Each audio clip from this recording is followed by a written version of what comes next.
The longer we stay in the Cook Islands, the more we realize every corner of this place hides another adventure waiting just beyond the reef, so let's dive in.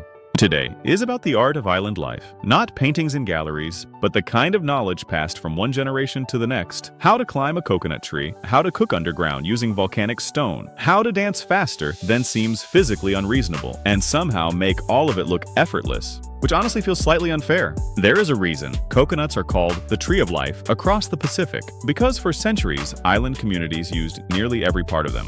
Food, oil, rope, building materials, bowls, tools, even roofing materials. And today we are learning very quickly that there is a major difference between owning a coconut and actually knowing what to do with one. The demonstration starts simply enough: one coconut, a sharpened wooden spike fixed into the ground, and someone who clearly has done this more times than they could possibly count.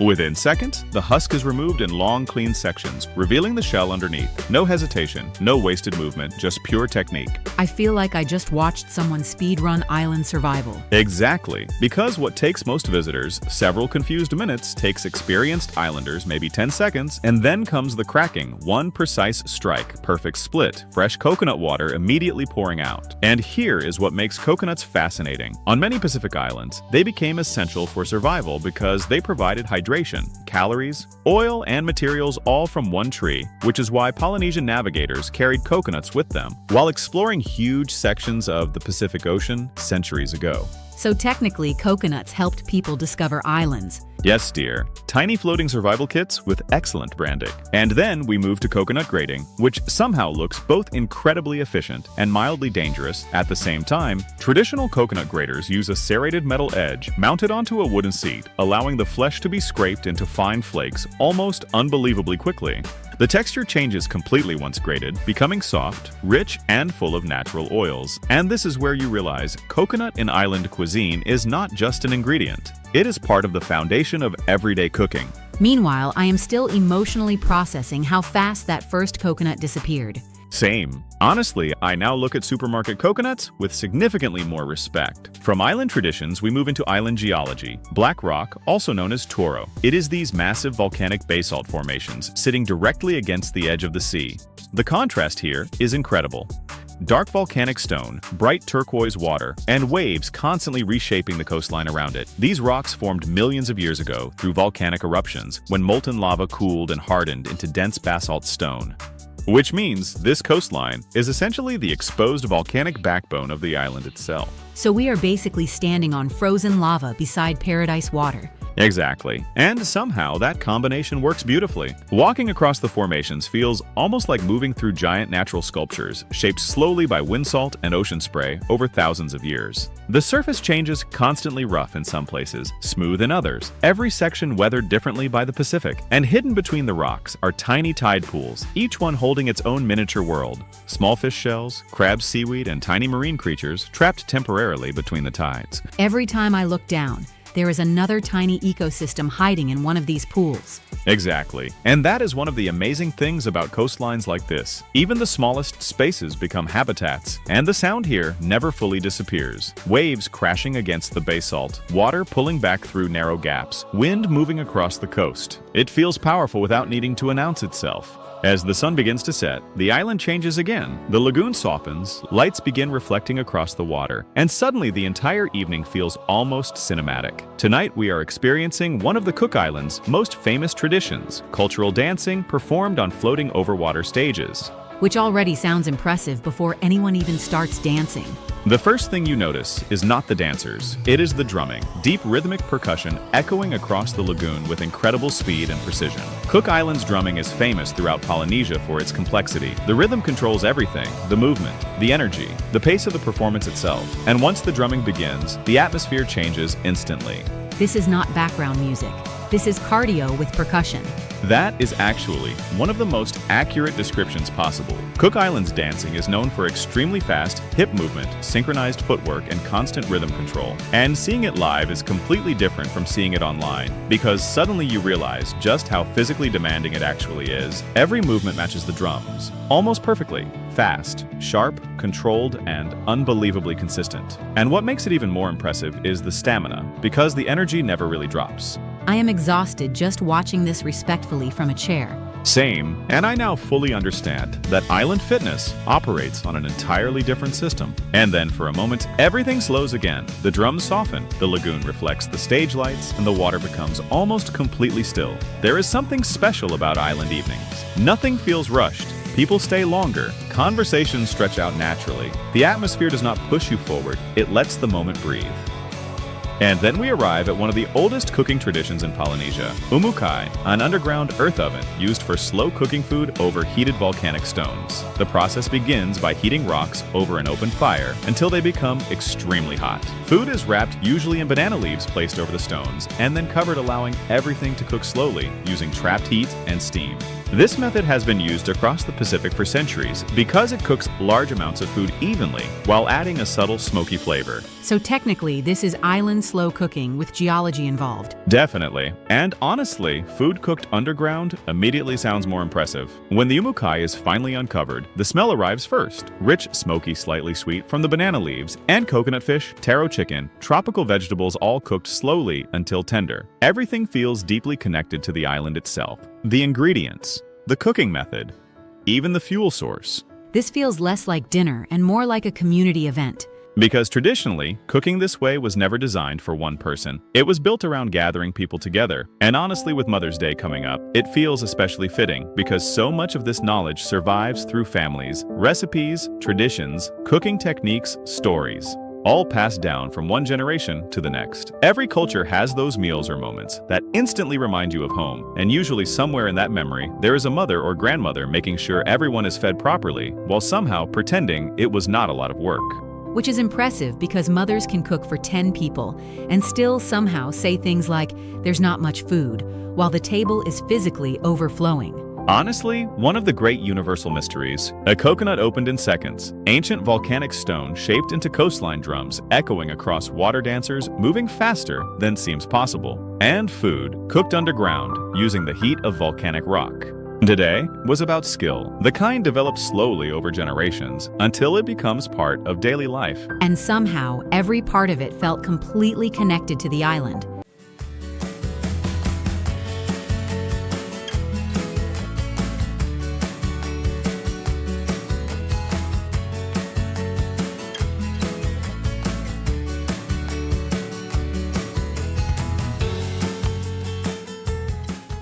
Most people picture Rarotonga as calm lagoons, quiet beaches, and peaceful island life. And to be fair, that version absolutely exists. But today, we're heading away from the postcard version and straight into the island's wild side. Muddy inland tracks, rugged coastline, hidden reef pools, tropical gardens, and a level of competitive mini-golf energy that escalated far more quickly than expected. This is the side of Rarotonga that rewards curiosity And questionable decisions. Because the moment Joe saw an off-road buggy, he immediately developed the confidence of someone who believed he'd been training for this his entire life. 5 minutes later, we were both covered in mud and reconsidering several choices. The Raro Buggy Tour takes you deep into the inland tracks of Rarotonga through jungle terrain, rocky paths, streams, and thick tropical vegetation that most visitors never see from the coast. The buggies are completely open air, which sounds exciting, right up until the first wall of mud launches directly toward you at speed. And the mud here is committed. This is not a gentle splash. Within minutes, we looked like two people who had been aggressively introduced to volcanic soil. Rarotonga's volcanic origins created extremely rich soil, which is fantastic for plant life and slightly less fantastic for clean clothing. At one point, I hit a puddle with confidence that was not supported by reality. The buggy survived beautifully. My dignity needed a moment. What makes the tour genuinely interesting is that it completely changes your understanding of the island. Most people stay near the beaches and lagoon, but inland, the environment becomes dense, dramatic, and almost prehistoric in places. The jungle closes around you so quickly that you forget the coastline is even nearby.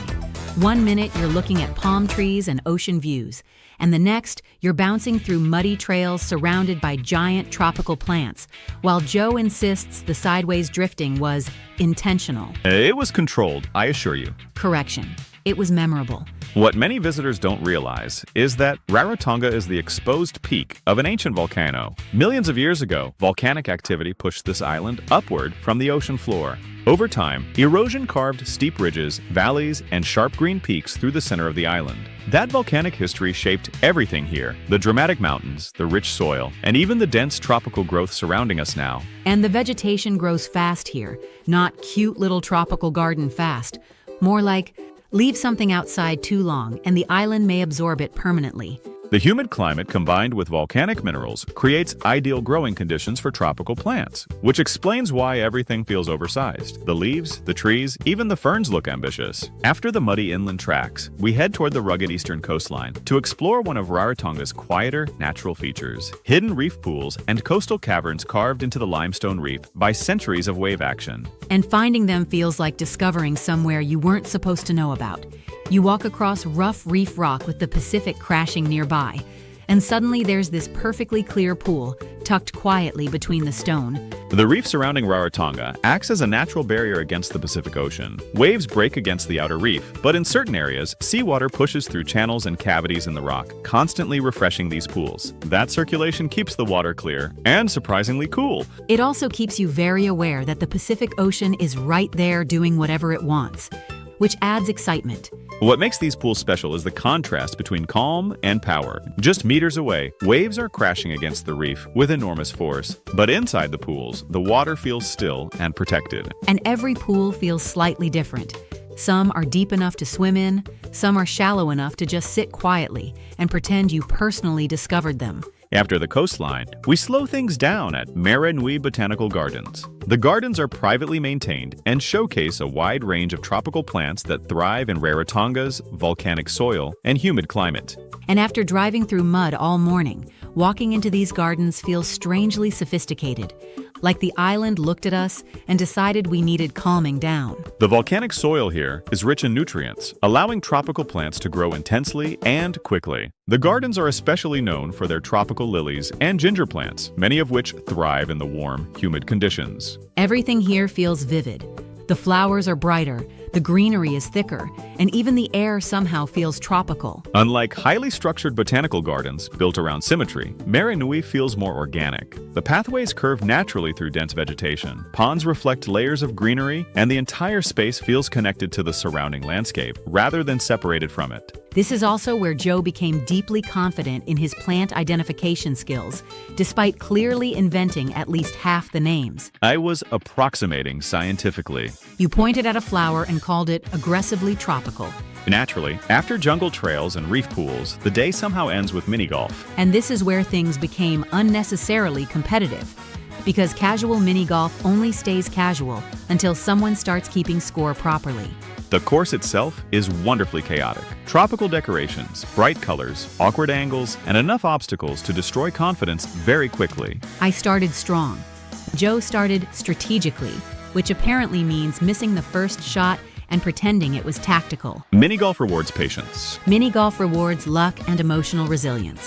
What I appreciate is that even simple activities here feel relaxed and social. Nothing is overly polished or overly serious. Although by the final hole, both of us had become emotionally invested in the outcome. There were stakes, mostly pride.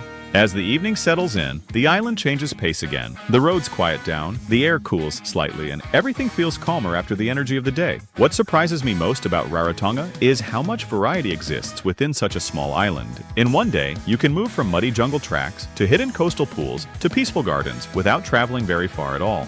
That's what makes this place work so well. You arrive expecting beaches and lagoons, and those are incredible. But then the island quietly reveals all these other layers. The inland trails, the volcanic mountains, the reef coastline, the weirdly intense mini-golf rivalry. It's an island that rewards people who explore beyond the obvious. And occasionally rewards them with mud directly to the face.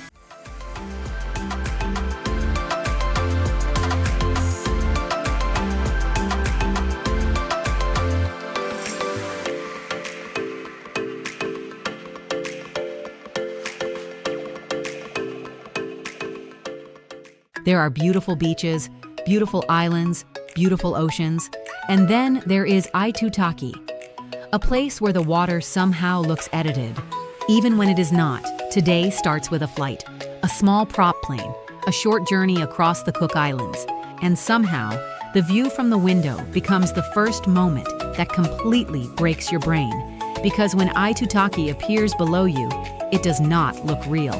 The flight from Rarotonga takes around 50 minutes, just enough time to settle into the seat. Look out the window. Now you realize this is going to be very different. The closer you get, the more the colors start changing.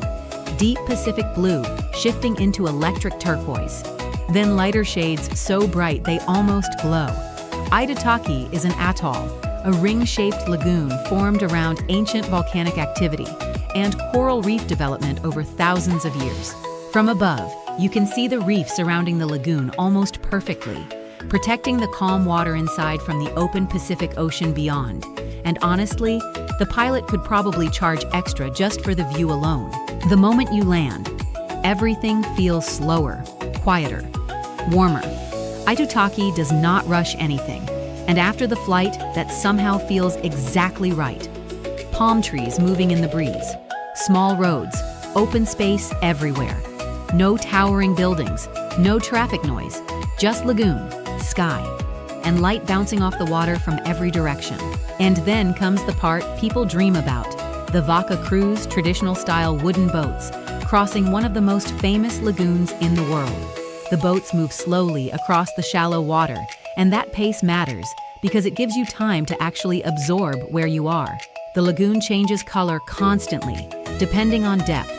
Bright cayenne over white sand, deeper blues where the water drops lower, and every few minutes the scenery somehow looks even more impossible than before. What makes Aitutaki different is not just the color, it is the scale.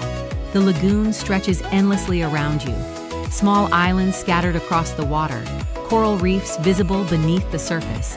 And because the water is so clear, boats appear almost suspended above nothing. There are moments where it genuinely feels like floating through the sky. I feel like if someone showed me this photo online, I would accuse them of editing it immediately. Fair, because this level of blue feels personally competitive. Eventually, the boat reaches one of the most famous spots in the lagoon, 1 Foot Island, a narrow sandbar stretching into crystal clear water. And standing here feels strange at first, because there is almost no separation between land and ocean, just soft white sand surrounded completely by shades of blue. And 1 Foot Island has something most tropical islands definitely do not have: a functioning post office. Visitors can actually stamp their passports here, making it one of the most remote passport stamps in the world, which somehow turns a tiny sand island into one of the most unusual immigration flexes on Earth. Walking along the sandbar feels almost surreal. Water on both sides, gentle waves moving across the reef, and because the lagoon is shallow here, the colors become even brighter. Turquoise aquamarine, deep cobalt further out. Every direction looks like a desktop wallpaper trying too hard, and somehow none of it feels exaggerated in person. But the real surprise of Aitutaki happens underwater, because this lagoon is not just beautiful from above, it is alive below the surface. Mask on, fins ready, and suddenly you enter an entirely different world. The visibility here is incredible. Sunlight reaches through the shallow water easily, lighting the coral below in shifting patterns. Schools of tropical fish move around you constantly, bright colors everywhere. And the lagoon feels less like an ocean and more like a giant natural aquarium, only this aquarium stretches for kilometers.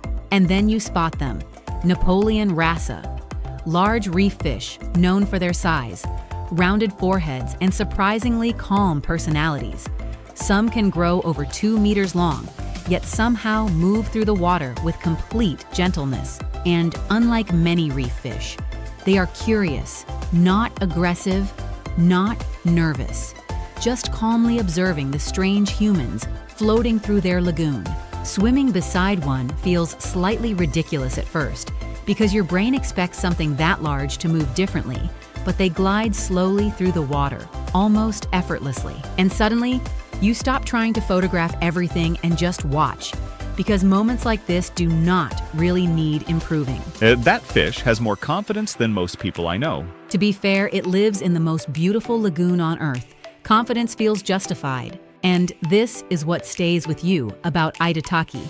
Not just the views, the stillness. The way everything feels calm without feeling empty. The lagoon never demands attention loudly. It simply exists, and somehow that makes it even more impressive. As the boat begins heading back across the lagoon, the light starts softening, the water changing color again as the afternoon sun lowers. And for a moment, nobody really talks, because places like this do that to people. They quiet the room without trying. Aitutaki is often called one of the most beautiful lagoons in the world. And honestly, after seeing it, that stops sounding exaggerated, because this is not just somewhere you visit. It feels like somewhere you remember, even while you are still standing in it.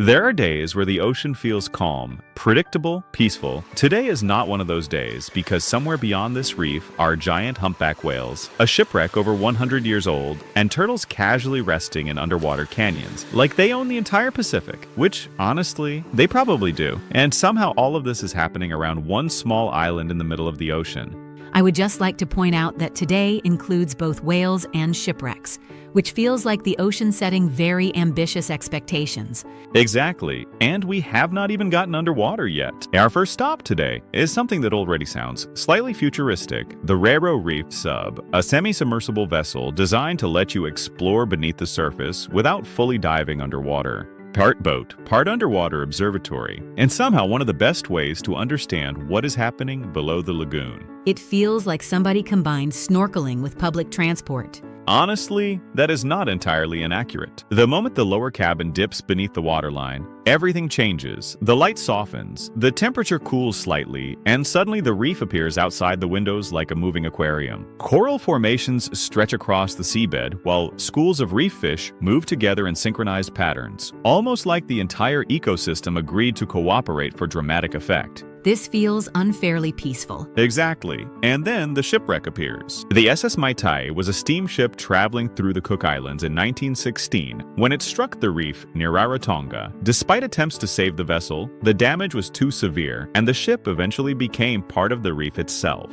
And over 100 years later, parts of it are still here, including the massive engine block, which still rises above the water today. What makes shipwrecks fascinating is how quickly nature begins reclaiming them. Metal becomes habitat, structures become shelter, and eventually marine life transforms the wreck into part of the ecosystem. So the fish basically looked at an old ship and decided, great, we'll take it from here. Exactly. Ocean recycling at an impressive level, and the reef surrounding Rarotonga does far more than create beautiful water. It protects the island itself. The coral barrier absorbs wave energy from the Pacific, helping shield the coastline and maintain the calmer lagoon inside. Without reefs like this, islands across the Pacific would experience far stronger coastal erosion and rougher shorelines. So the reef is basically the island's security system. Exactly, except significantly more colorful. And then we head beyond the reef line, where the Pacific suddenly feels much larger. The water deepens, the swells rise, and somewhere out here are humpback whales.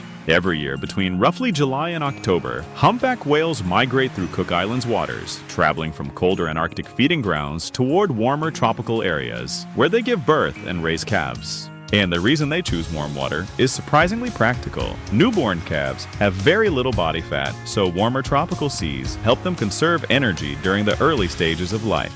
So this is basically the whale version of maternity leave. That is actually scientifically closer than you might think. And then suddenly, everyone goes quiet. A dark shape rises in the distance, followed by a burst of mist from the surface, a humpback whale. And no matter how many documentaries you have seen, nothing really prepares you for the scale of these animals in real life. Adult humpbacks can reach over 15 meters long and weigh close to 40 tons, yet somehow they still move through the ocean with surprising grace. It is impossible not to stare at them. Exactly, because seeing something that large move so calmly changes your entire sense of scale. Humpback whales are famous for their songs, long complex vocal sequences used primarily by males during breeding season, and scientists still do not fully understand every purpose behind them. Some whale songs can travel incredible distances underwater because sound moves far more efficiently through water than through air. Meanwhile, humans struggle to hear each other clearly across restaurants. Very true. And whales somehow solved long-distance communication thousands of years ago. Back inside the reef, we head toward Avavaroa Passage, one of the deeper channels cutting through the coral system, and this area is known for something incredible: sea turtles. The reef here drops into deeper canyons where turtles often rest, conserving energy between feeding sessions. And because the currents move differently through the passage, the water stays highly oxygenated, supporting marine life throughout the area. So even underwater, there are neighborhoods with better locations. Exactly. And apparently, the turtles found the premium district. And then you spot one, resting calmly near the reef wall, completely unbothered by everything around it. Green sea turtles can hold their breath for several hours while resting, and despite their size, they move through the water with almost no effort at all. Watching them underwater feels strangely peaceful because they never seem rushed. Every movement looks deliberate, calm, and controlled. That turtle has better stress management than most people I know. Honestly, same. And I feel like we could all benefit from slightly more turtle energy. And after a day on the ocean, there is only one logical ending: food. Today we are trying curry de cat, a traditional Cook Islands octopus curry made with fresh coconut milk spices and slow-cooked octopus. The word eka means octopus in Cook Islands Maori, and seafood has always played an important role in island cuisine because of the strong connection between communities and the ocean surrounding them. The coconut milk softens the spice, creating a rich, slightly sweet curry, while the octopus becomes tender through slow cooking. This smells incredible. It really does, and somehow tastes both comforting and adventurous at the same time, which honestly feels very appropriate for today. A century-old shipwreck reclaimed by the ocean, whales crossing thousands of kilometers through the Pacific, sea turtles resting inside coral canyons, and an island completely shaped by the water surrounding it. Today was a reminder that the ocean is not just scenery here. It is history, movement, life, and connection. And somehow, every part of it felt bigger than expected. Join me next week, same time every week, only here on Sky 83. Because trust me, you do not want to miss what happens next.